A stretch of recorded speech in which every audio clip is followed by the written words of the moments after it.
Coming up on this episode of Crime Family, we will be covering another homicide investigation that took place in the shadows of Gabby Petito. Sometime before they went missing, a night or two before, we don't know when, they were sleeping in their hammock outside of their tent, and it's obviously pitch black and it's nighttime, and he came and kind of rummaged through their camp area, and he didn't realize that they were in the hammock and they were awake, and they watched him. What happened to Adam? Has he been ruled out? There could have been a creepy guy and he maybe doesn't have anything to do with it, or maybe he does, I'm not sure. But Adam, could be in the mix as well. Where's he? There's 4 people in the same place, in the same parking lot at the same time. If it's Kylen and Crystal and Brian and Gabby, and all 4 of them are later deceased. We have that, somewhat of a confirmation that their paths did cross in that parking lot too. So it's just all these bizarre coincidences that seem hard to believe.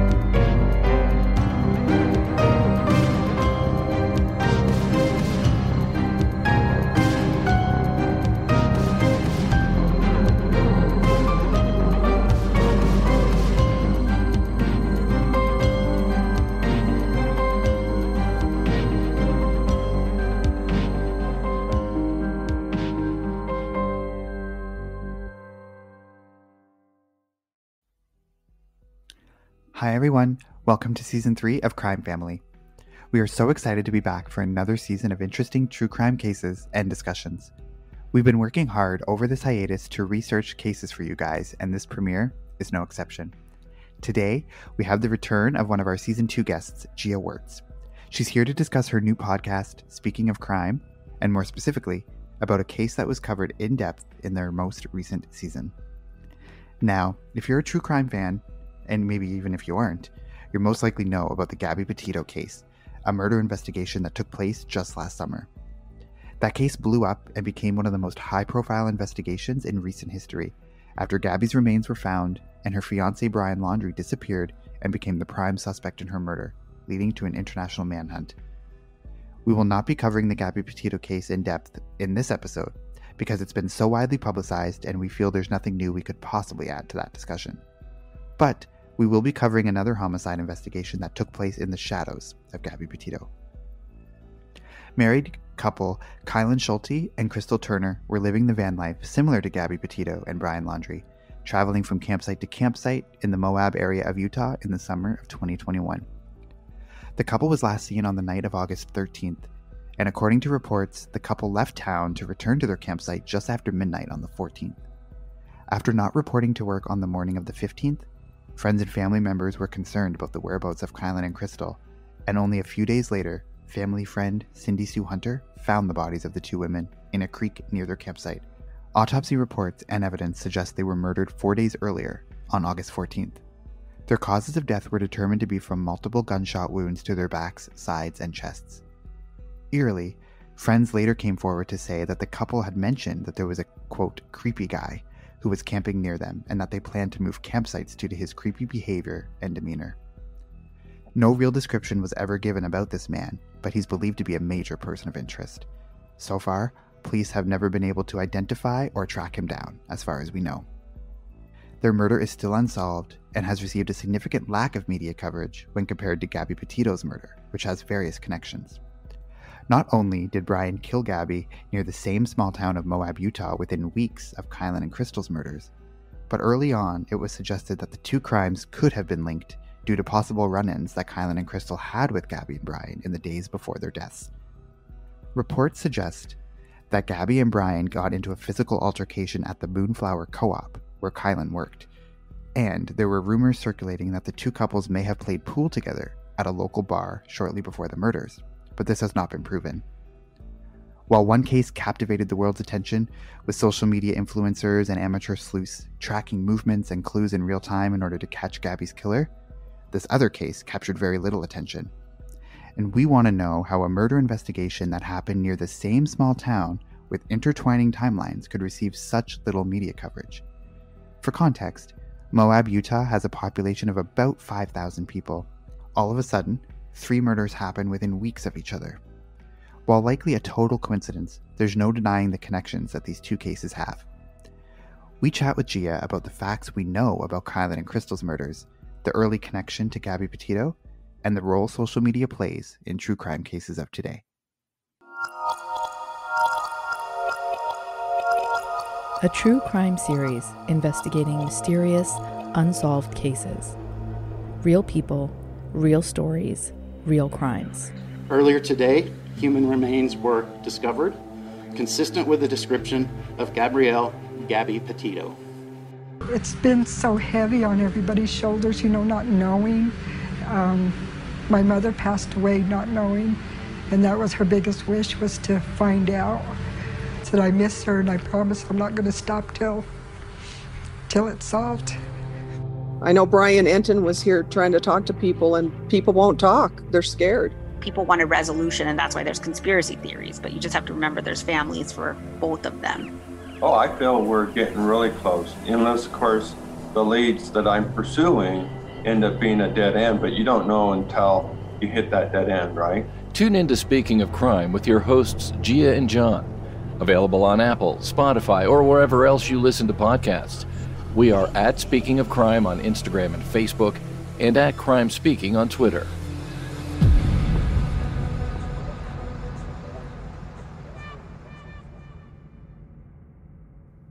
So hi, Jia. Welcome back to the show. We're so excited to have you back. Thank you so much for taking the time to come and talk with us again. Oh, I'm excited to talk to you guys again. And thanks for having me back, too. Yeah, no worries. So first of all, your podcast is awesome. We've all listened to it. We think it's really, really good. So I guess just wanted to start off and ask you, what made you want to do the podcast, and specifically on the Gabby case and then on the Kylen and Crystal case. Yeah, for sure. The last time I talked to you guys, it was about my film.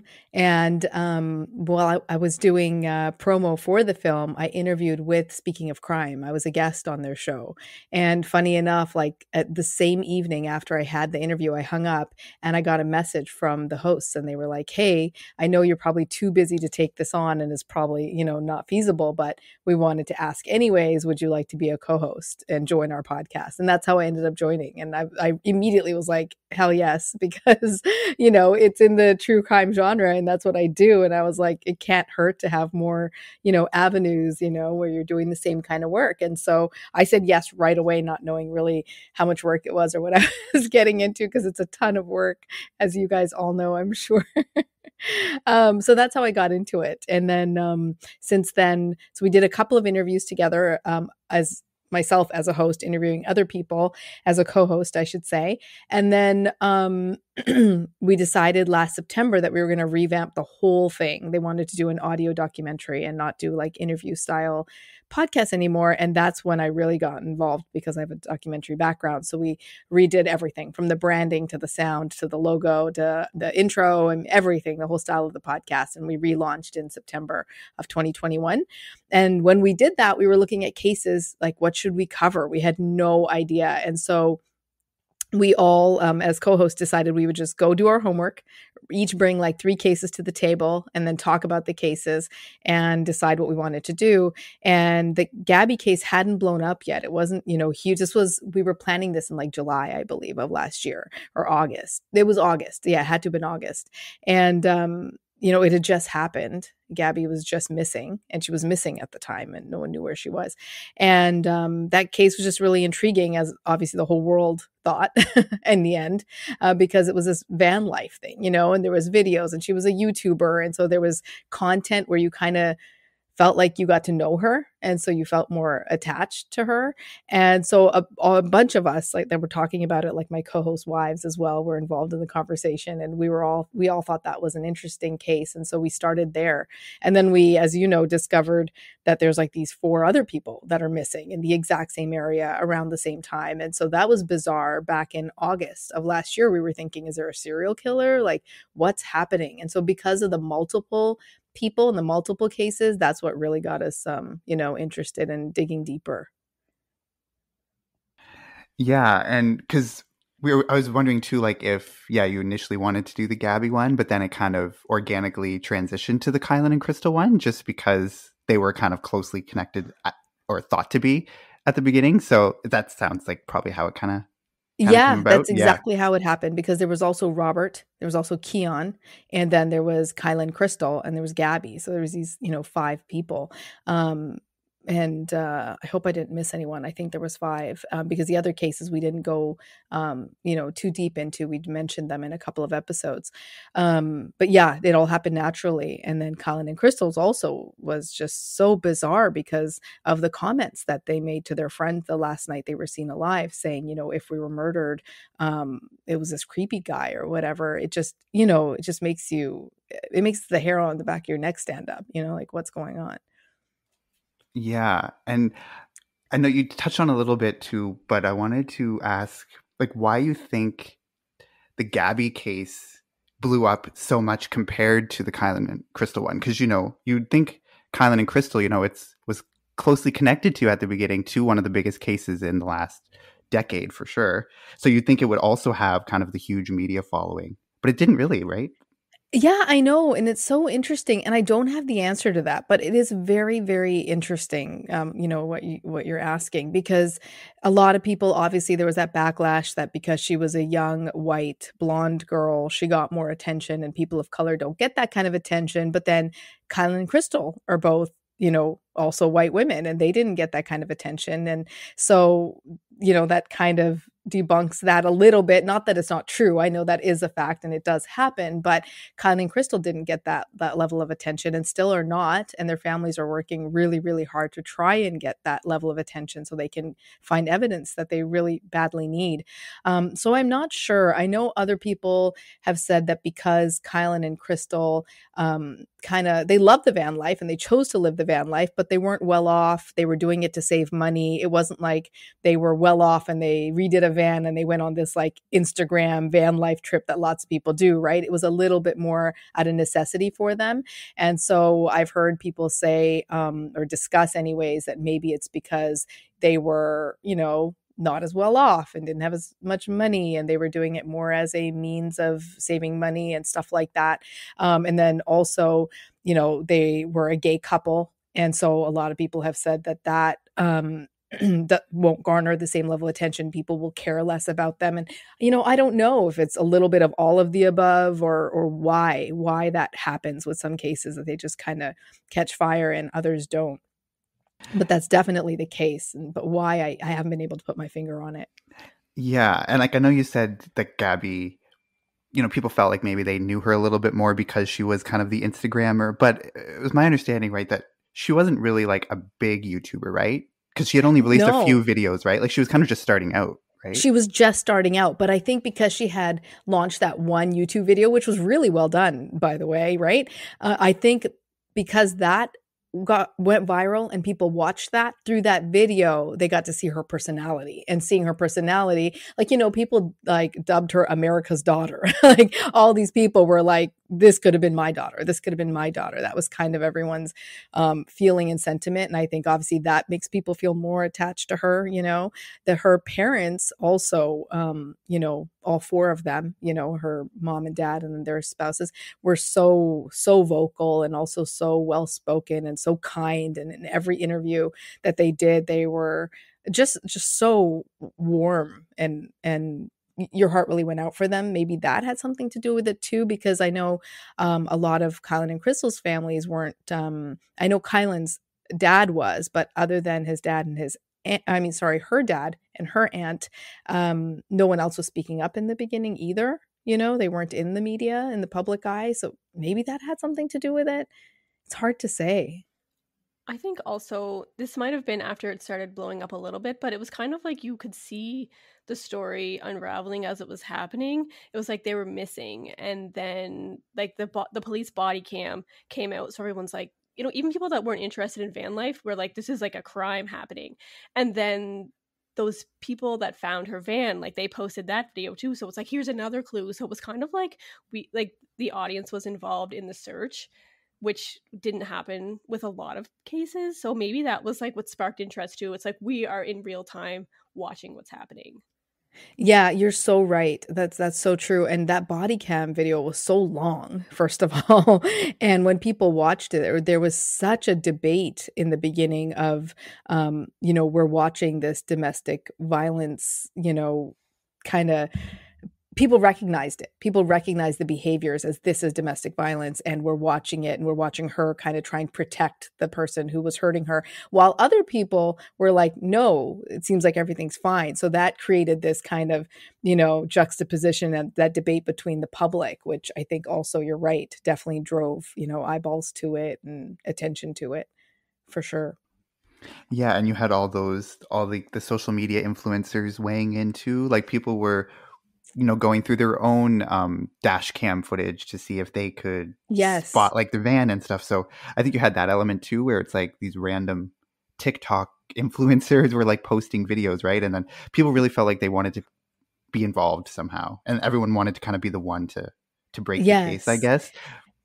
But what's crazy about that is that you're right, 100%. And then not only that, there was so many other people, like at least 3 or 4 people that I know of that came forward that were like, I saw them on the 23rd at this restaurant. I saw them on the 20th at this restaurant, and so on and so forth.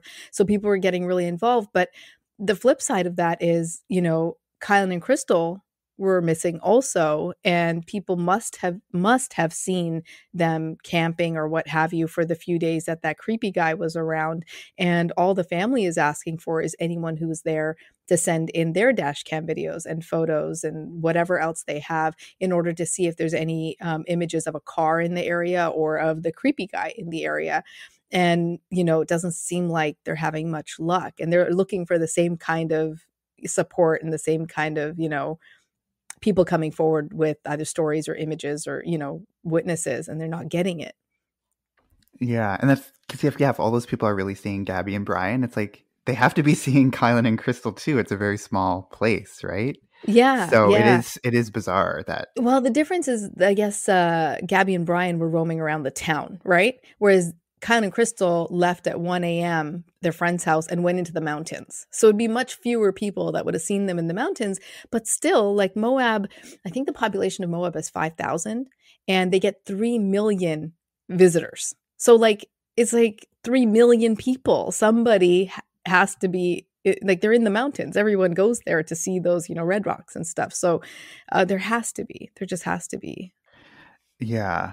And one of the things too that we were trying to I was just thinking about was like kind of the impact that social media has, and I was trying to determine whether it was like a positive or a negative, because on one hand it's positive to have all the huge like attention on the case and everyone's following it, but then on the flip side it's like you might get so many more people who are coming forward with random bogus things that like lead the police down maybe potentially wrong avenues. So I was trying to like weigh what if it was like a benefit or a negative to have the social media the way that it was. Yeah, I would say it's a benefit, because if you have nothing, you got nothing to go on. If you have too much stuff, at least you can decipher between, right, what you think is good and bad information. But for sure, we've talked to and interviewed Jason Jensen, the PI that's working on Kylen and Crystal's case pro bono. We've interviewed him quite a few times, and he says that often, that he gets just so much information, and a lot of it is speculation, and that doesn't help in any way whatsoever, because it's just what you think happened. I mean, he's like, there has to be some kind of proof that links this, otherwise it's just you thinking out loud kind of thing. And not only that, but he gets a lot of the same speculation like repeated by different people, because how many scenarios are there that we can like come up with? And so he says it takes up a lot of his time, and it can be distracting, and it can take up the time, especially when you have one person working on it pro bono. It takes up his time that he could be utilizing on actual leads, and so it's tough, I'm sure. Yeah, and like obviously, it does have its benefits and its negatives. I guess everything in social media does, right? Yes. Also, I think though, like because the Gabby case blew up, it's kind of like it almost like it's overshadowed kind of everything else that was going on. So it kind of hurt maybe Kylen and Crystal's case, or cases like theirs, in that sense, as it was like everyone's caring about Gabby. But also I feel like because Gabby's case was so huge and then Crystal and Kylen's kind of was intertwined, that maybe it helped their case, right? Because I feel like a lot of people probably wouldn't know about the Crystal and Kylen case if it wasn't for the Gabby case. So it kind of goes both ways, I feel, and it's kind of hard to be like, oh yeah, well, it helped them, but it hurt as well. Yeah, I'll tell you that the family has on multiple occasions said that if it wasn't for Gabby, that they wouldn't, have the attention they've even gotten so far. So they feel very, thankful for that, for sure. One of the biggest aspects of the Kylen and Crystal case is the fact that the women had described the presence of a, quote, creepy guy near their campsite. They mentioned to their friends that if they were to be murdered, this is the guy responsible. But what started out as an innocent passing comment that was made in potentially a lighthearted way by the women became much more scrutinized when they did in fact end up murdered not long afterwards. So, who was this creepy guy, and what made him creepy to Kylen and Crystal? So I know you mentioned it a little bit, this creepy guy, quote unquote creepy guy. So can you just maybe like talk a little bit about, because I just had a question in terms of like, were there specific information like of what made him creepy, or was it just his overall sort of demeanor, or was there specific things that they had said he was doing that made them wary of him? Yes, it was his demeanor. It was not really his appearance from what we know. And we know very little because they only said a little bit to their friends. But it was his demeanor. I guess sometime before they went missing, a night or two before, we don't know when, they were sleeping in their hammock outside of their tent. And it's obviously pitch black and it's nighttime. And he came and like kind of rummaged through their camp area, and he didn't realize that they were in the hammock and they were awake, and they watched him. And he, I guess did whatever he did. I don't know what, but he was lingering around. And then he was also camping just too close. As Kylen's dad, Sean Paul, explained it to us, he said that in dispersed camping, there's like this unwritten rule where you give people enough room. You don't like camp right by them, so that if they want to play loud music or if they want to have a campfire late into the night, that's what like dispersed camping is for. You don't have to worry about neighbors. You can kind of do whatever you want. And this guy was super close to them, which was kind of, just not the norm. And then he also, he was so close that he left at one point and came back with more food, I guess, and more clothing. And they could, obviously Kylen and Crystal mentioned that, so they could see that he was close enough that they could see that he came back with food and clothes and stuff, which is just too close. And so those were kind of the odd things. But for anyone to kind of go through your campsite in the middle of the night, that's just so creepy, right? There's no other way to describe that. And like they had mentioned to their friends, like they described him as the creepy guy. And what's so sad too is they mentioned that if anything were to happen to them, that this was the guy that would have done it, right? Which probably just like, a passing comment. You're not really thinking anything of it at the time, but in retrospect, it's very eerie that happened. It's so eerie. And that's what we've pieced together. The friends that last saw her have spoken to Sean Paul, and but not to, and also to Crystal's family, not to us. They don't want their names to be out there. They don't want to speak to people because they think they know the guy who did it still out there, and they're scared, of course. But what they told the families is that the girls said it, and some of the friends that they were at Woody's Tavern with thought it was just kind of like more of a passing comment, and they weren't taking it that seriously, because if the girls thought he was really going to kill them, they wouldn't have went back to the campsite. So it was more like, oh, there's this creepy guy, and it was more kind of a offhanded, almost, dark joke, I guess, maybe. But then the last friend they saw, whose house they went to, she was very concerned, and she begged them not to go to the campsite. She asked them to stay at her house, and they said no, because Ruth, Kylen's bunny, was up there at the campsite still, and they didn't want to leave the bunny. And so they said, no, we're going to go. And she, from what I've heard, she begged them not to go, but they went anyways. And then they were supposed to come back to her house for dinner the next evening. and they never showed up. And so that's how one of the ways that the PI and the family have narrowed down the time of death to be sometime after 1 a.m. on August, technically 14th. It was the night of the 13th they were out, so into the early morning hours of the 14th. And then they never made it to work at like 6 a.m. that morning. So it's kind of that window that they're thinking it happened in. So there was obviously this like sketchy, creepy guy that was around their campsite, but there's been multiple people, like especially listening to your podcast, that were saying the police were saying that they don't think that there like there's any danger to the community. Like, why would they? Do you have any like knowledge about why they would say that? I have no knowledge of why they would say that and how they can say that, because they're also saying that what they were saying, that they don't have a suspect. So like those two things just don't jive. It just doesn't make any sense whatsoever unless they know something they're just not letting the public know, unless they know who it is or I don't know. It makes no sense. And that's why so many residents in Moab are upset, because they're like, how dare you tell us we're safe when like this guy murdered, 2 people, just brutally murdered them, and just is obviously still free somewhere.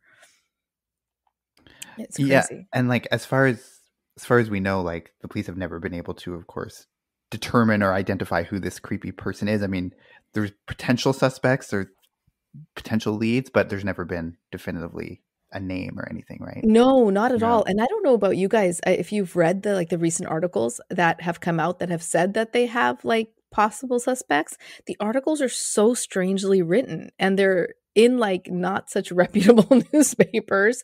And every time I read one of them, I'm like, what is this even saying? Is this even accurate or true? Because it doesn't seem like it. But that's, just my 2 cents. Is based on nothing but, my perception of those articles that I read. It seems very bizarre. Yeah, like I read the article, like I went into the article thinking that I was going to come out knowing something more, but I knew nothing more than when I went into the article. So it's, yeah. And there were like, some of them were like lengthier articles that it just seemed like it was a lot of, I don't know. They were very strange articles. Yeah, I don't understand what's happening. Yes. So they're not really, I wonder how close they are to potentially identifying who this person is. Like, we have no idea, right? There's no way to know that for sure. Yeah, I have no idea. No idea. And I know they've been working so hard to try and get satellite images, because that's, as far as the person that the closest person I have that I talk to that I can tell you about is the PI, and I don't, obviously law enforcement isn't updating even the families, let alone the public. So I have no idea what law enforcement has, but Jason, the PI, has been trying really hard to get satellite images, because if they can just get the images from the 13th of the campsite, they could get a car, even the color of a car, or, if they're lucky, a make and model, and that would be huge. So that's like kind of what they're banking on right now. And I hope they can get it. I had no idea this was actually, of course I knew satellite images existed, but I did not know the extent of how many companies and how many satellite images are taken of the world all of the time. There's so many companies to reach out to that all may have images, because they all take images different times, different days. And I guess how much cloud cover there is impacts how good of an image they get. And so they all take images all of the time, but the chance, the luck of one of them having captured an image in the right time window, and when there wasn't cloud coverage and there was enough, light or whatever to actually get an image is kind of what they're looking for. So I'm really hoping they can get that. I find it so frustrating when you try to look for information on this case, but like every time you go look for it, it's like the Gabby Petito or like something to do with that case. And I feel it's kind of sad in a way, because you want to know more and you want to like get to the bottom of it, but there's just not that much information out there, and it's so hard I can see why it could be hard for the police as well to find information, because they were so isolated and very kind of shy, so there's not much out there for them to like find or look for. Yeah, I mean, the really really good thing as far as law enforcement goes is they have so much more access than anybody else, right? And even more than the PI. And I'm sure you read about this, but the phone towers that are in the like really close vicinity to where Kylen and Crystal were, they did get a tower dump of every phone that pinged that cell phone tower. And so they must have a lot of information that we don't know about. And in that short window of time, all of the cell phones that pinged, they can get who they belong to and everything. So they must have, much more information than we're seeing. Yeah, that's super interesting. They can like actually get names from those phone numbers. Shortly after Kylen and Crystal's bodies were found, Kylen's father, Sean Paul, took initiative to try and find out some information about who was responsible for the crime. This included setting up a clue booth to gather potential clues and suspects, which resulted in over a dozen names of potential persons of interest. Also, a set of keys were found at the crime scene, and through some intense investigation work of his own, Sean Paul was able to track down a gym where the owner of these keys held a membership. Is this the creepy guy? Who is this person? And where does that portion of the investigation stand now? Also, I think it was interesting how like Kylen's dad set up that clue booth, and like he came out of that with like 17 or so suspects. And like, do we know if it was actual people, or was it like, oh, it was a guy that was staying at campsite B, or was it actual people's names? Like, do you know like that kind of detail? I think they were actual people's names, because I think he handed over 17 names of people to Jason Jensen when he took on the case, because he, I think, joined like a month after the crime had occurred, or even a little more. So I think Sean Paul turned over a list of 17 people that then Jason kind of dug in deep and went through to eliminate people, and kind of started from there, from that point. Wow, I find that like that clue booth he set up is like, I've never heard of someone doing something like that before. So that's such a like amazing idea. And like he just shows how dedicated he was. But like, yeah, that was and it paid off. So oh yeah, it's it's so heartbreaking and so amazing at the same time. Like I said this in one of the episodes, but I wish everyone had a dad like Sean Paul. I mean, he's just like an amazing human being. I can't even, I mean, I'm a real like type A personality, and also like just get after things. So I think that's kind of the thing I would do if I was him too. But who knows, because the level of grief that you're dealing with, like who can even function to that level at that point in time? It's amazing that he was able to do that immediately after, the crimes occurred. That's just, I can't imagine. I just can't imagine dealing with grief. It's like a genius idea, really. It's like something I never even thought of, but for sure. And the fact that he did it as soon as he did too definitely helped, because if you waited like even a couple weeks, you wouldn't have gotten like probably the amount of detail, because people would have moved on, forgotten, or whatever. But yeah, so that's crazy. I know. Did you guys listen when he talked about the key fobs that were found like right by where the murders happened? Like those, who knows where those would have been had it been a couple weeks later, and then not only did he get those key fobs, like I think somebody turned them into him or he found them, I'm not sure, but it was during his clue booth.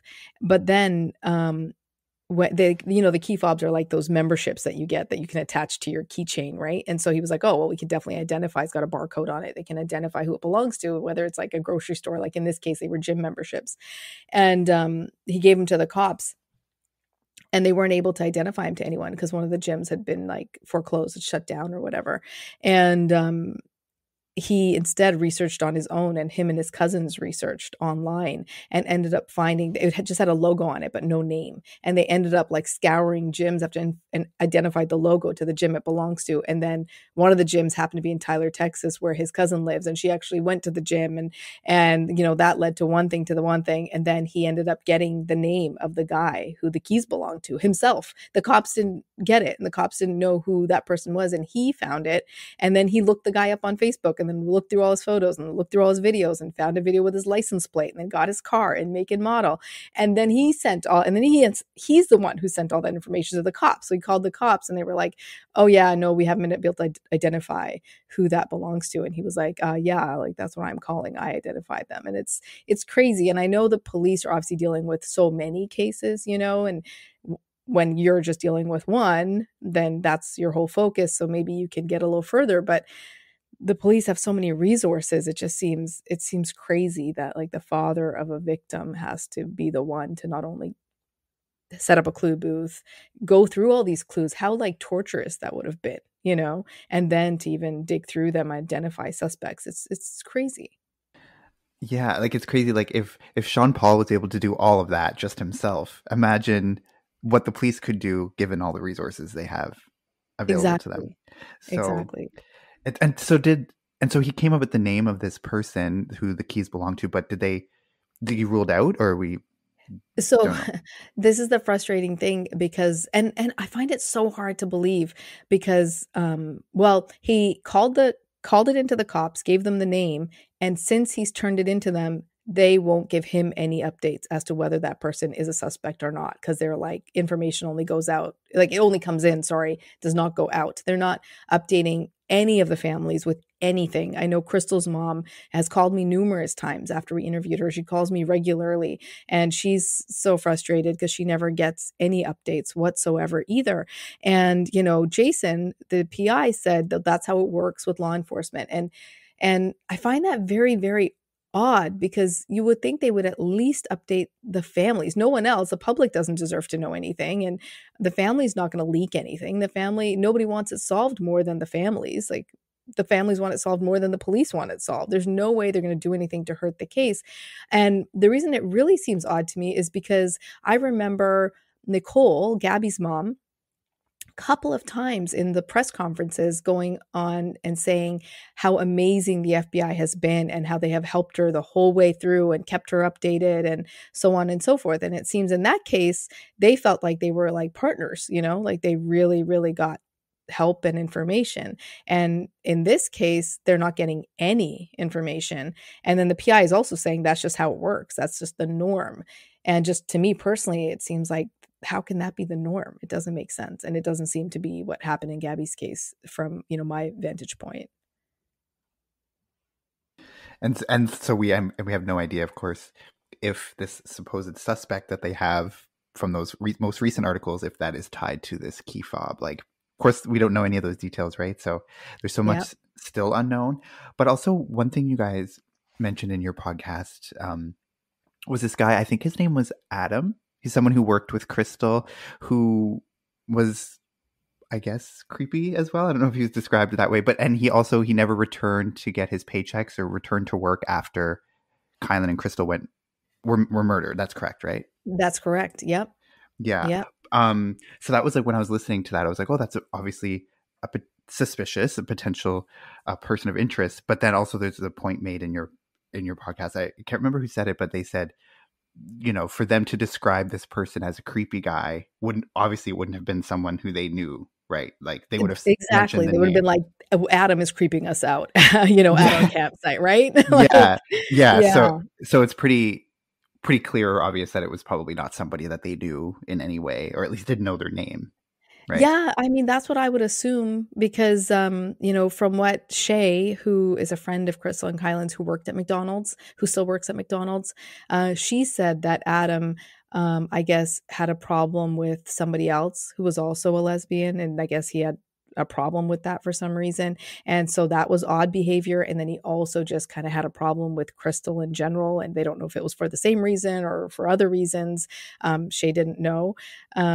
So I would assume because of those issues that Crystal had to have been aware of him too, right? Like really aware of him. If someone has a problem with you at work, you keep an eye on that person. You'd be like, you saw them somewhere else and they were being weird. You would definitely be, on edge and know who they were, I would think. So that's what the PI said to us too. He's like, I doubt it's anyone they know because they would just use his name. They would never say there's a creepy guy, right?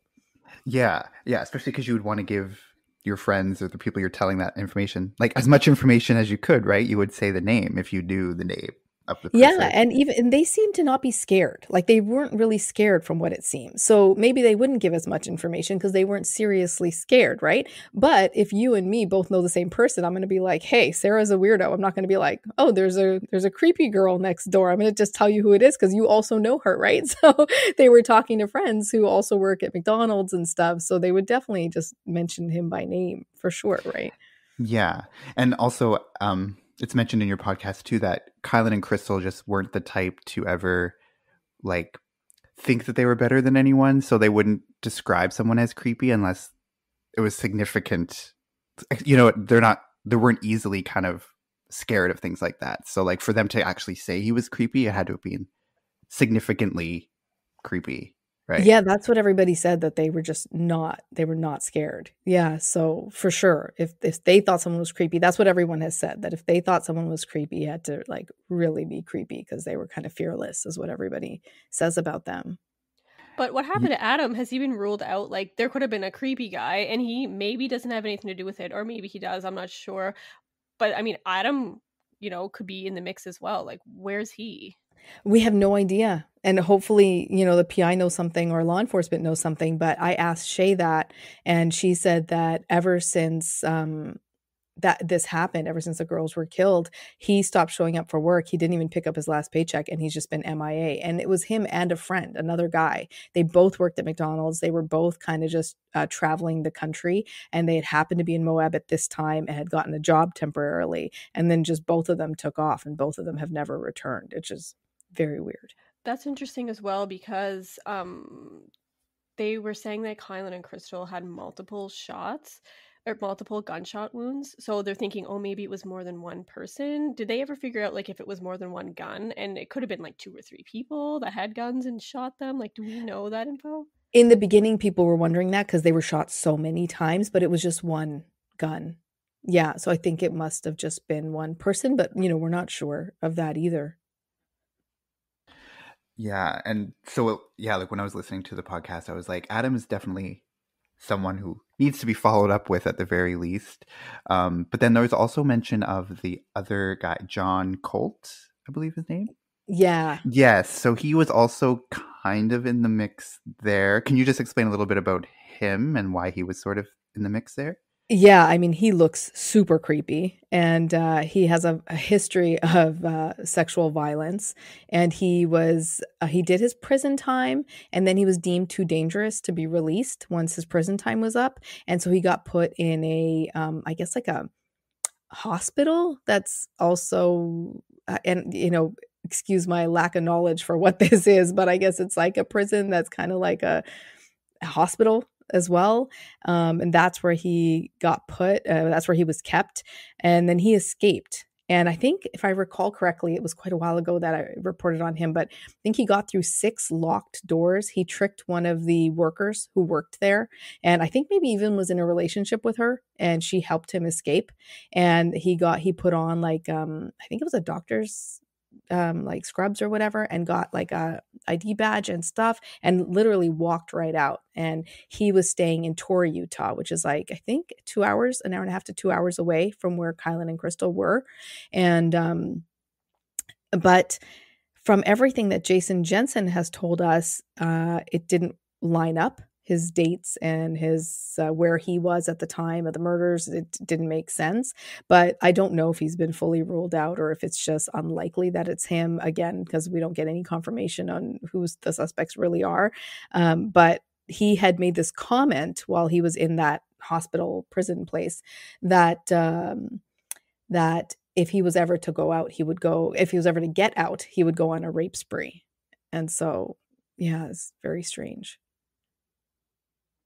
Also, just coming back to the fact that they were shot so many times, when you see that, people usually speculate that it was something personal. It was like maybe somebody had a problem with them personally or their lifestyle maybe. So it was like, they were so enraged that they were maybe a gay couple, that they shot them so many times, or maybe they knew them and just didn't like them, and that was a personal attack. So I mean, that is definitely like interesting when you think about it like that as well. So I don't know, I just keep coming back to that Adam guy, but it could be anyone that like had a problem with them. Yeah, and that's why people have speculated so much whether it was someone that knew them or not, because it would fit like or a hate crime or someone who's angry, just like you said. But then it comes back to, again, they would have used that person's name. So, but it could be someone who didn't know them who did it as a hate crime for sure, right?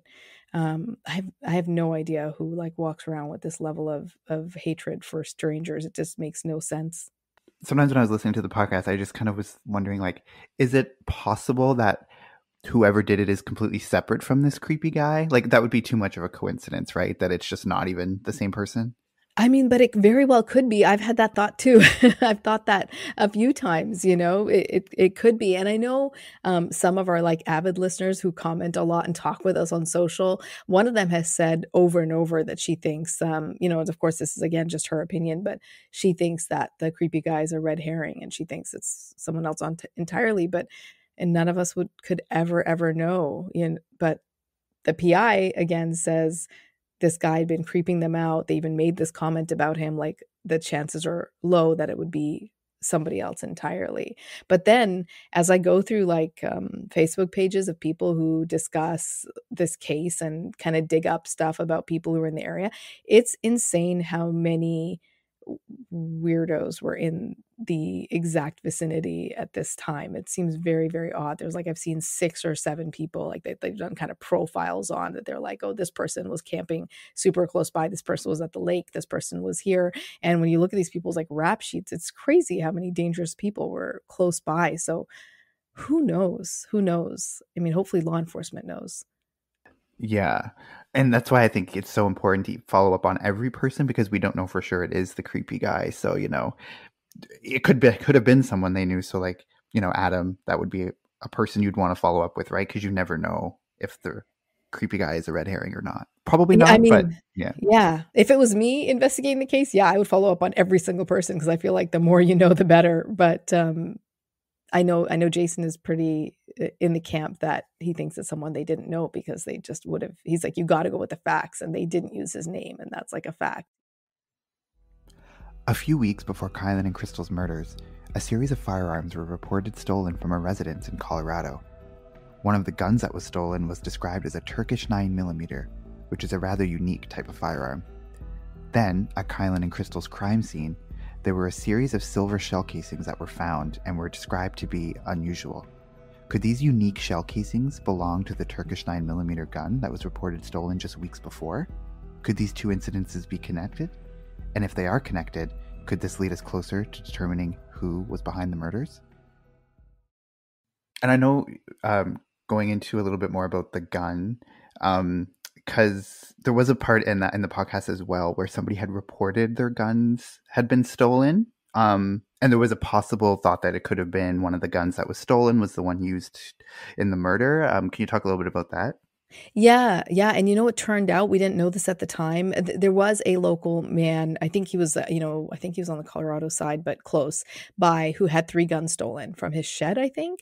And we didn't know this at the time, but after we interviewed Sean Paul, he told us that was a friend of his that the guns were stolen from. And so he said it was even, more, jarring because his friend called him and was like, oh my God, if your daughter was murdered with a gun that was stolen from my house, like, I don't know how I'll live with myself. Like, there's just another thing that they had to deal with, which is so sad and so horrible. But it turned out it was not those guns that were used. And so those were cleared in this case. Okay. Yeah, because it was a kind of a unique gun, they thought. So then they thought, because it was like a Turkish 9mm gun, right, that had been used. So yes, that's kind of where the connection came. But yeah, and there was a 9mm gun that was stolen, but I guess it ended up being a slightly different one. I know nothing about guns. Cindy Sue Hunter, a friend of the 2 women, was the one who found the bodies and the crime scene on August 18th, about 4 days after the murders are believed to have taken place. She took it upon herself to travel up the mountains on a frantic search for the couple, and was shocked and devastated to come across their bodies shortly into her search. Cindy Sue went up the mountain looking for the girls because She was friends with Sean Paul, and she had spoken with him, and he was very concerned because he said it was not like Kylen or Crystal to miss work. They would never, not like no show, like no call and no show. And they had a cell phone that they shared, but that cell phone was only connected through Wi-Fi. It had no cellular data, so they couldn't use it when they were on the mountain. They would only use their cell phone when they were at one of their jobs or some other, place where they could get onto Wi-Fi. And so there was no way to reach them, but it was just very unlike them to just kind of disappear. And so, let me take that back. They said it wasn't unlike them to disappear. One time they just drove to California on a whim, but they would not miss work. They would, definitely call in at least if they weren't going to come to work. And so everybody was very concerned. And then the kind of detail came out from a friend of theirs about the creepy guy, that they'd mentioned a creepy guy, which made everybody even more concerned, of course. So Cindy Sue went up the mountain looking for them. And, as she tells the story, when we talked to her, she said that, her mom passed away and she felt like her mom's spirit was guiding her because she could not find them. She looked for 5 hours. And I should rewind. Sean Paul had the police go look for them earlier, and the police didn't find them anywhere. And then Cindy Sue went on her own. And, she's older, and I guess she has some health issues, and she's just by herself, again, without the resources of law enforcement, just this one woman.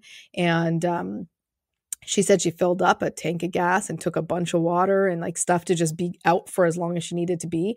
And she was driving around and she had photos of Kylen and Crystal, and she showed them to people along the way and would stop and get out and say, have you seen these girls? And nobody had.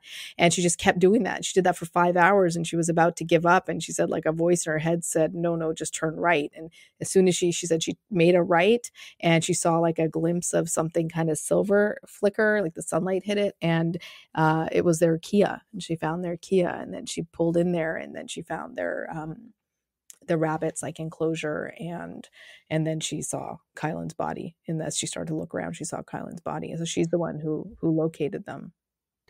I find it really bizarre that she was the one that located them and not police officers who are trained to like search for bodies and stuff like that. They obviously didn't search like that far or that well if she found them. Do you know what I mean? I don't know. Yeah, I don't have words to even explain this. I've never been to Moab, so I don't know the area, but of course, if she's been there for a long time, she knows the mountains well. She said her mom knew them even better than her, but I would think the police should know them well because they are the local police, So yeah, I also don't have words for how that all went down. It's bizarre. It's absolutely bizarre. But Cindy Sue herself says she can't explain it. She feels like it was something else guiding her because she also can't believe it and can't, explain it. She, unfortunately, I feel really bad for her. She's dealt with just the aftermath of that, and just the depression and the trauma of finding her friends has been really, really tough on her. And now she's trying to sell her house and move out of Moab because she just can't live there anymore. It's been really, really hard on her. She didn't sleep it was a significant period of time. Like, I think it was more than a week. It's insane. She just couldn't sleep and couldn't function. It's really, really sad. There's so many like smaller tragedies within this tragedy. It's really, really heartbreaking. And if it wasn't for her, who knows how long it would have been until their bodies were discovered. They could still be missing at this point, right? Like, without her taking that initiative and just going, like, who knows how long. Absolutely, for sure. And I think the other frustrating thing is that kind of applies all of the time is, Sean Paul said he called the police to look for them. And because they're adults, like, police don't treat it as like they would if a kid was missing, right? Because they're like, well, they're adults. They can do whatever they want. They can go wherever they want. We don't know if they're just decided to go hang out some other city. So I don't know if they just don't take it that seriously when it's an adult, because they also didn't document it as a missing persons. They did an ATL. It's an attempt to locate. So it's almost like a welfare check. Like if you call and you say, I want a welfare check done on my mom because like I haven't heard from her and can't go to her house. They'll do that. They'll just go check and make sure the person's okay. So I don't even know how hard they tried to find them. Who knows? As Cindy Sue really tried, obviously. And I don't know what kind of effort was put in by them.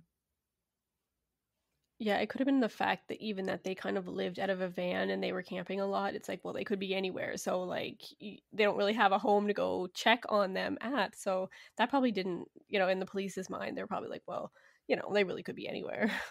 Yeah, exactly. Exactly. Which is frustrating for, parents of people who are over 18, right? Like it's hard to like get the police to take it seriously.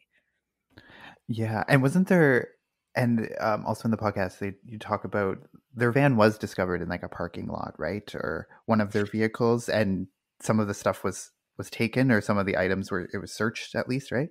Yeah, it was, I think the police, searched it for any clues or anything like that. But it's not, the van was never missing. The van was parked at McDonald's. That's where they always parked it.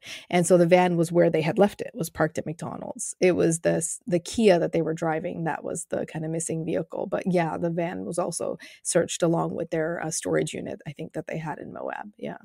Also, like multiple people in your podcast that you talked to said that they were just really frustrated with police and how they're handling the case. And like we mentioned a few things, like they just didn't take it as seriously. Like, is there any other examples of why they would be frustrated with how the police are like conducting themselves? Well, the biggest thing is that they're not giving them information. I mean, that's their number one, kind of beef, because they want to know. They want to know what's going on, if they have a suspect, like they want it solved. It's their children, right? So that's the number one thing. The other thing I know for Cindy Sue, another example is that she also felt very unsafe. And, she found the bodies and the person who killed them is still out there.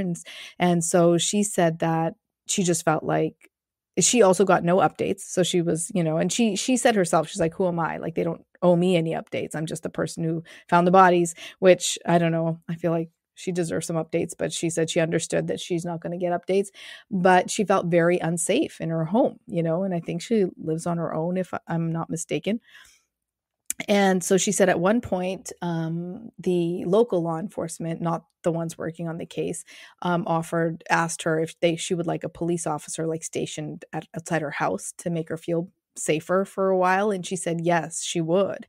And then they went on to say, okay, but our police force is really, really small and we have all these cases to solve. And if we put one of our, only a handful of police officers at your house, that's going to really take away from solving other cases. And then she just felt bad. And she said, well, just forget about it. I'm not trying to not solve other cases. Like that's all she wants is to happen, is to solve cases. And so she said that was very, just frustrating. And then the other thing was, she said, which was bizarre, she said that just recently there was a dead body like found in a truck nearby, also in Moab, which I know nothing about. I've never read about, never heard about, except for Cindy Sue saying it to us. And she said like nobody ever told them like whose body this was, like who was this person. No one knows who this dead body was. And she said stuff like that happens all the time in Moab. And it's like dead bodies are just found and then just forgotten about, which I don't know. That's so concerning. I'd be terrified. Yeah. Who knew Moab was such a dangerous place? Like whoever ever thought. That's, yeah. It's I looked up the scary. Oh, sorry. No, you go ahead. I was just gonna say it's also scary how there's such a big tourist city, and how so many just random people could be coming in and then leaving, and then you would never see them again. So I mean, it could really be anyone when you think about it. Yeah, anywhere. I mean, if 3 million people come and go from there, for sure, it's such a transient place. I looked up while working on this case, I looked up the Moab crime statistics because I was just curious, and they were much higher than the national average, which especially for, I don't remember all the figures, of course, but you guys should definitely look them up. It's very fascinating, but especially for sexual crimes, sexual assaults, which was bizarre.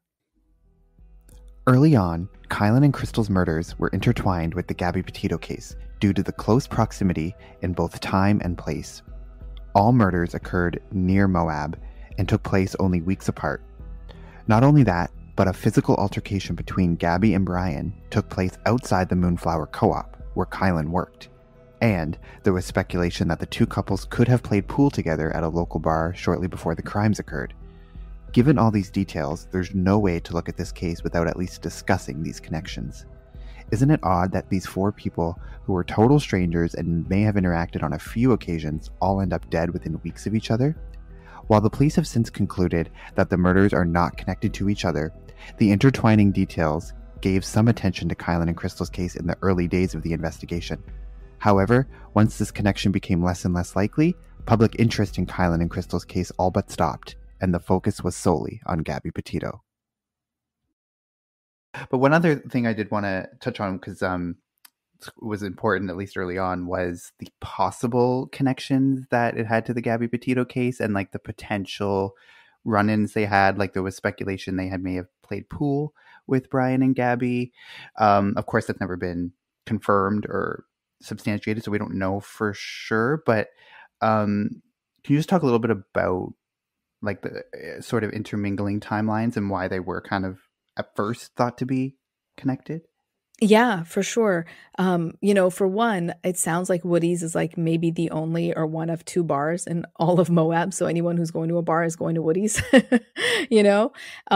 So there's that. So the chances of them being at the same bar, are very likely if it's kind of the only place to go. Sean Paul is the one who was asking if Brian and Gabby were the ones that Crystal played pool with on that last night at Woody's, because one of the friends who was with Crystal and Kylen said they played pool with a young couple. Nobody knows who that young couple is. And so not that Sean Paul's saying it is Brian and Gabby, he's wondering if it is. And he was wondering if anyone had photos or videos or anything like that. Now, the other interesting thing is, which he was saying to us last time we talked to him, is he would like to see the full surveillance footage from Woody's, not just that little clip that's out there, because then we could see who else is around the bar, right? And he hasn't been able to see that either, and that would answer the question of who the couple was that she was playing with. Of course, there's no connection between Brian and Crystal and Kylen at all, we now know, but before we knew that, it was very curious because there's just such overlapping timelines. Kylen has been a cashier at Moonflower for quite some time. And the morning that incident happened between Brian and Gabby, they said that they were at a coffee shop across from Moonflower all day. And then that when Brian hit Gabby in the parking lot, that was in the parking lot of Moonflower. And that was around, I think, 3 p.m. And I believe Kylen's shift ended at 2 p.m. that day. And so she had gotten off work at 2 at the same location, right? So that put them in very close proximity. And so there was just all these coincidences, and people were like, wait a minute, like this seems bizarre.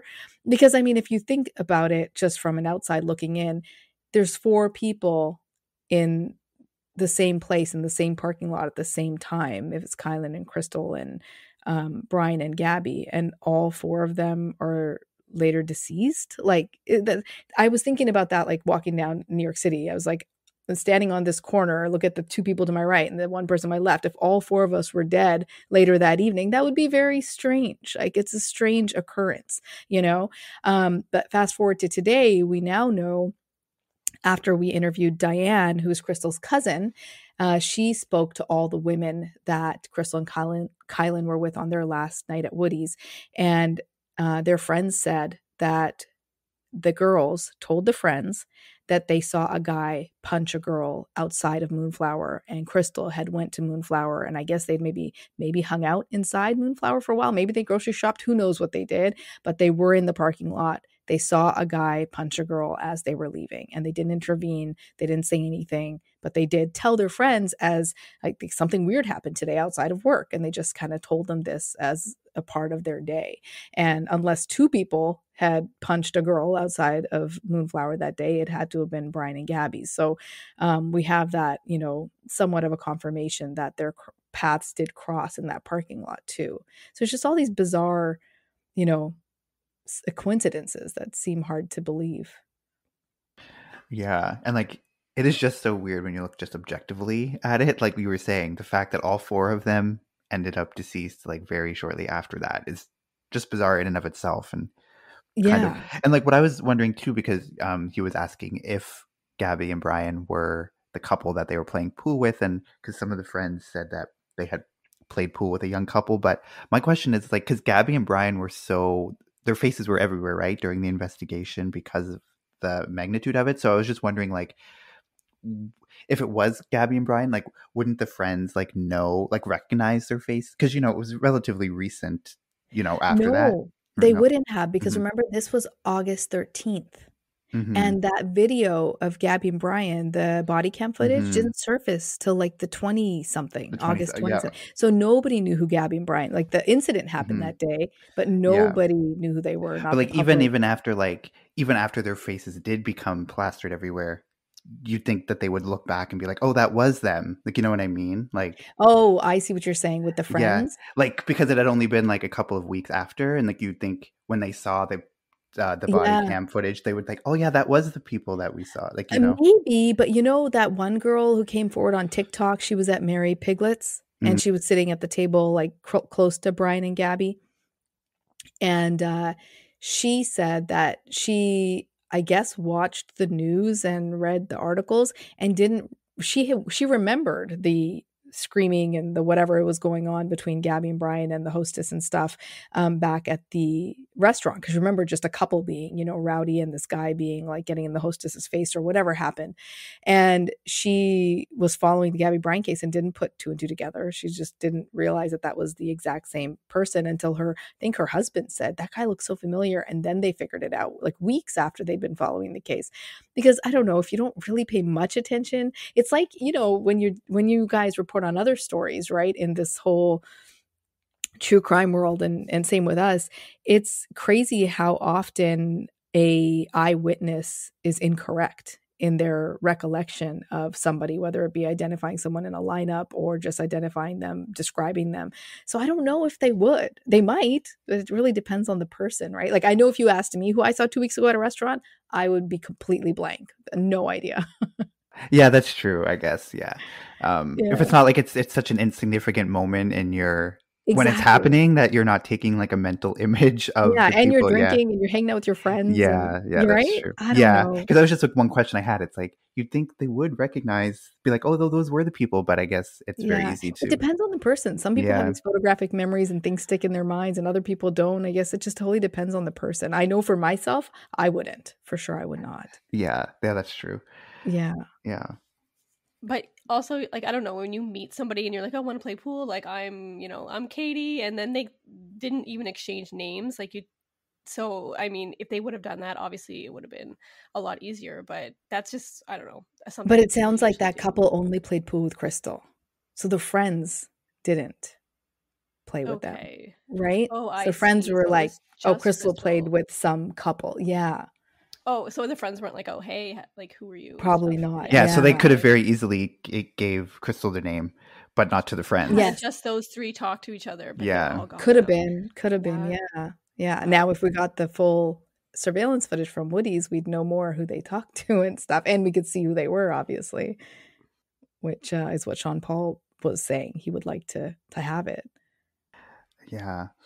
I really hope, I mean, based on those latest articles, maybe they're closer with the suspect. Who knows if those were legitimate sources or not, but I really hope they do eventually find out who did this, because, you know, we're coming up on what, 6-7 months now, and I'm really hoping that there's some development Yeah. and that they can find justice for Kylen and Crystal, because yeah, like that would be, it needs to happen, right? Like it feels like they're can be getting close, but when you don't know anything and they're not telling you what's actually happening, you have no idea if they're close or if they're way off. Yeah, I know. I hope so too. It's so heartbreaking for their families. I can't even imagine going through this trauma and then dealing with all of this. It's been six months, right? Almost, or it has been 6 months. It's crazy. It's so sad. And that's why like your podcast is so good, because you're getting the word out and you're interviewing like family members. So like people are becoming more and more familiar with the case, like due to that. So I think that's really, really good. And it's helping get the word out there, because other than that, I don't know if it would really be out there. Right. Yeah, I hope so. I mean, that's our goal, is to hope that we reach some listener who happened to be traveling in Moab at that time and can look through their own photos and dash cam or anything they have. We never know, because we never find out what people actually turn in, but we're hoping that we can help in that process. Yeah. Did you guys know about the case before you heard it on our podcast? I remember initially when like the Gabby case was happening, there was an article I read saying, like that early on potentially connecting them, saying this couple was also murdered and she worked at the Moonflower. So I knew there was that connection, but then didn't really know the details of it. until you guys started covering it on your show. And then we knew obviously way Yeah. more. But Yeah. I was like sort of familiar with it, but I wouldn't have like known them necessarily by name or anything like that. So I'm Yeah. really Yeah, glad. that's interesting. Yeah. Because your podcast, I feel like, is one of the only ones that is like covering that case, right? Because most are focusing on Gabby and Brian. Yeah, yeah, I guess so. I guess so. Yeah. I know there was one early on that I heard when we started. There was another one that was covering, well, they were covering Gabby and Brian. You're right. Yeah, I think it was they were covering Gabby and Brian. Yes, you're right. And so, and About that. sometimes this one is like it's mentioned, you know, in passing as maybe you're talking about Gabby and Brian, but like with you guys, you actually like interviewed family members and made it really like the focus, which was good because no one else has done that I know of. Yeah. All the other podcasts, it's all the same info that I've heard, that like, you know, you read an article, it's the same info, just back and forth. So like, yeah, your podcast is definitely like the most in-depth new info about it. So that's what makes it super interesting. Oh, I'm glad you guys think so. It's a compliment coming from you guys.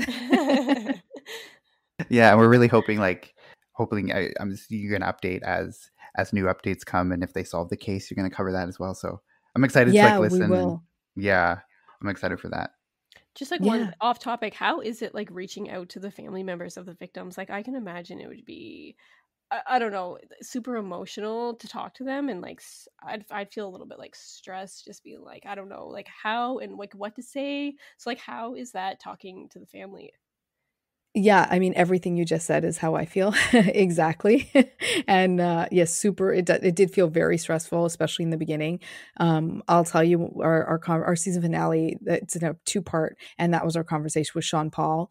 And after we hung up, myself and my co-host John were both like, wow, that was really emotional. And I was trying so hard not to start bawling, and it's hard to like keep talking. And when your voice is going to start trembling, or, you don't want to do that. And I was telling AJ actually just before you guys dialed in that it's such a tough thing because it's such a fine line you have to walk, because you don't want to make these people relive this trauma, and you don't want to cause more trauma, and you don't want to hurt them anymore, but you want to help spread the word. And you can only do that by, sharing their story. And luckily they want to share their story. So, you're doing something they want to do.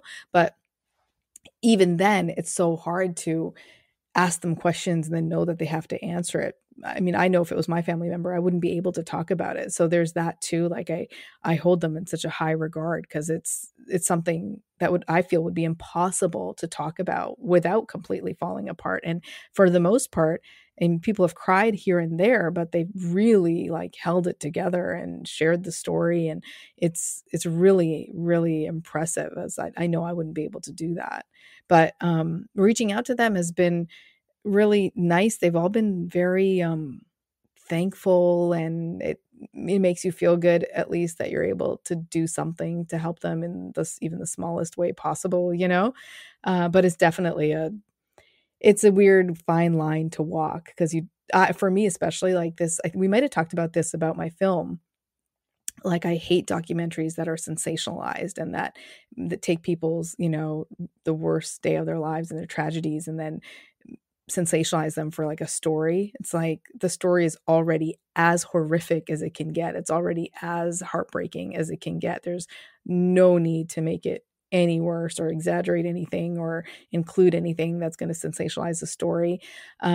So we try really, really hard to really just stick to the facts and not do any of that on our podcast. I think that probably helps the families feel comfortable, talking to us and stuff like that. But it's very, very sad and very, very difficult. I had a few people ask me when I switched careers and went into true crime documentary, like filmmaking, asked me like, you want to live in this world every day? Like I used to do like fun stuff like marketing and fashion. And they say you want to, like, every day is going to be so sad, like you're 12 hours a day is going to be so depressing.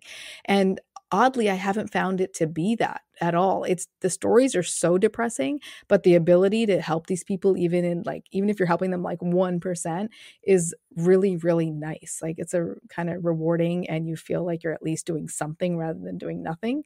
So it's actually been a really nice thing to do, which sounds like a very weird way to describe what we do, but that's how I felt about it. If that makes any sense. Yeah. And the podcast is so well done. So I think you guys have done a really good job of getting the word out there and like, getting the story out there and knowing, and I don't know, really raising awareness, because it's not even like a case that most people would probably know about. So yeah, also that episode where I forget who it was, but somebody had written a song and they were singing about Crystal and Kylen. Like just even listening to that song was so emotional. So I can't even imagine like having to talk to these people, because I probably wouldn't be able to get through an interview without losing it. Because like just listening to that song was like, oh my God, I can feel their emotion. Yes, I felt the exact same way. And that song was so beautiful that she wrote for Kylen and Crystal. And, there's a couple of episodes. I'll have to send them to you guys afterwards. Sean Paul sang, the dad. He sang the songs. He made the music, which is also just, there's so many things that are just so, so heartbreaking. But, on the flip side of that, it's those types of things I feel like that you gotta, in the podcast and in films, you gotta really include, because that's what people resonate with, and that's what gets them attached to a case. And someone feeling attached to Kylen and Crystal, or feeling attached to their case, is what's going to help them go tell their friends, hey, you were in Moab at the time, did you look through your photos? Like, people have to feel compelled to do that. And I think making that type of a connection, like you just said, with people, or that kind of emotional impact on people, is what's going to like move the needle on them telling their friends, or making, just taking some action, whatever that may be. And so I think that it's sad, but it also is what ends up helping in the end. Yeah. And that's why I really like that you guys included like that music aspect to it. Because that's what music does, right? Like when you watch movies and TV shows, right, with the music soundtrack, like that can completely change the emotion of a scene, right? So including that was really key, I think. And that's why I loved listening to that on the podcast too. Thanks, guys. Yeah, it's really well done. I gotta say, it's my co-host John is the producer, and he's like a mastermind at that. He's so good at it. He does all the music and the mixing it all and everything. And I, as I'm sure you guys know, because you're siblings and you work together, it's so nice to work with people when you complement each other's skills, because I can do the interviewing and the writing, and he can do all the production and the music, and he has a radio background, so he's really good at that. And so it's worked out really, really well for us. And as much work as it is, between like us using our skills like at the right places, and meshing them properly, we only spend like a couple days a week on it, and we're able to produce these, which are really well produced episodes, which is really, really nice. It's nice to find people to work together with that works that way. Yeah, that's awesome. Yeah. So did Katie or Steph, any final thoughts or questions or anything? No, I just want to say thanks again for coming on our show. Yes, it's always so nice to talk to you. Oh, I feel the same way. And you guys are my Canadian friends, so I'm so happy. I know AJ was talking earlier and he said about, and I was like, oh, people talk like I talk. It's so nice. It's so nice to hear. Yeah, it's funny. I actually had people say like, they say that Katie says about like it's the most like noticeable when she. Oh, really? Yeah, I've had people say that. It's actually funny, but yeah, I've had my friends too, like listening. Like when I listen to you on the podcast, I could super tell where you're from. My husband says that to me still sometimes, and I don't hear it. I don't hear that I'm doing it, but when you're talking, I can hear it. So I don't know. I guess I'm really sure I funny. sound that way too, but yeah, I don't hear it myself, but yeah, definitely listening to other people. For sure. Yeah. No, it's always awesome to talk to you guys. I'm always happy to do it. Yeah. Thank you so much. It was so good to talk to you. Yeah, thank you. Yeah, you guys too, for sure. Awesome. Thank you so much. Kylen and Crystal's murderer is still at large, and very little information is known about how close the police actually are to cracking this case. Hopefully, the real murderer can be brought to justice, and Kylen and Crystal's families can find the answers they desperately seek.